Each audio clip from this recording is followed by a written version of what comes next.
To South Korea next, where Prime Minister Han Duck-soo has been reinstated as acting president after the country's constitutional court overturned his impeachment. Han took over as interim leader from President Yoon Suk Yeol, who was also suspended over his short-lived declaration of martial law last year. Han was then in charge for just a few weeks before clashing with opposing figures in the parliament, who then impeached him. Let's get more now from journalist Fabian Kretschmer in the South Korean capital, Seoul. Fabian, the court overturned Han's impeachment, but why was he impeached in the first place? Yeah, to understand this, we have to get back to the 3rd of December. That was when President Yoon Suk Yeol suddenly, really out of the sudden, declared martial law, and he basically accused the opposition of being infiltrated by communist forces, but without delivering any evidence. And later, President Yoon Suk Yeol was impeached, or was voted to be impeached by the parliamentarians, by the lawmakers, and also just a couple of weeks later, Han Duck-soo, who's serving as the Prime Minister, the number 2 of the government here in South Korea, was also voted to be impeached by the parliamentarians. Why? One of the accusations was that he might have served as an accomplice to help Yoon Suk Yeol declare martial law. That was the accusation. But actually now the Constitutional Court has said in its verdict that there's no evidence that he played an active role in helping Yoon Suk Yeol declare martial law in early December last year. So will this latest verdict have an impact on President Yoon Suk Yeol's case, who was also impeached by Parliament last December? Well, actually, many observers and experts said that today's verdict might serve as a litmus test for Yoon Suk Yeol's future.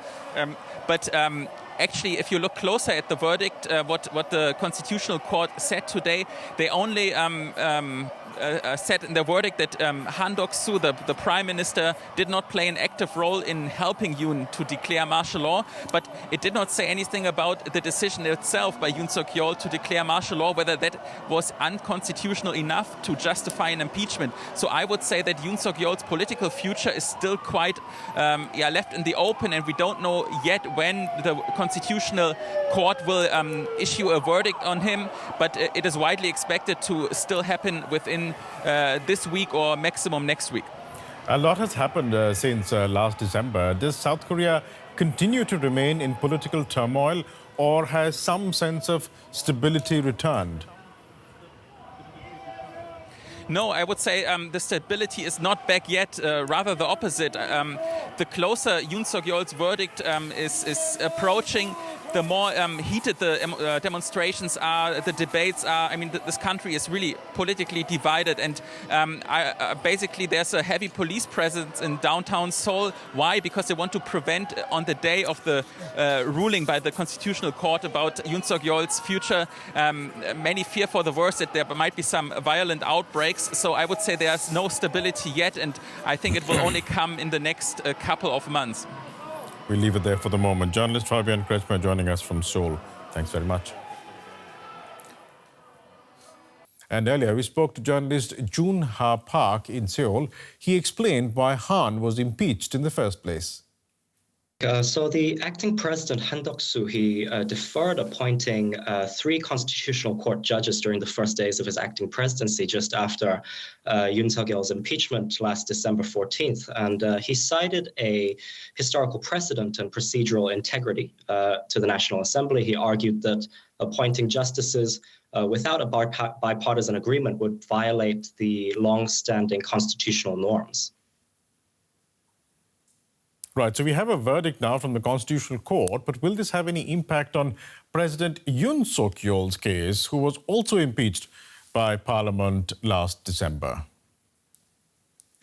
Yeah, so President Yoon Suk Yeol's case will arguably remain unaffected by Han's court decision. Han's court decision is completely different to Yoon's case. Yoon's case is currently on the rolling for allegedly inciting insurrection, also whether his martial law was constitutional or not. These are 2 completely different cases. And to explain a little more about Han Duck-soo's case, he was deferred appointing the three Constitutional Court justices, leaving the court with just 6 justices, just enough to meet the quorum that was needed to deliberate any cases. But this shift lowered the threshold for President Yoon Suk Yeol's impeachment trial, with only 1 dissenting vote required to block his removal from office. What does all of this mean for South Korea? I mean, does political turmoil remain, or is there at all some sense of stability?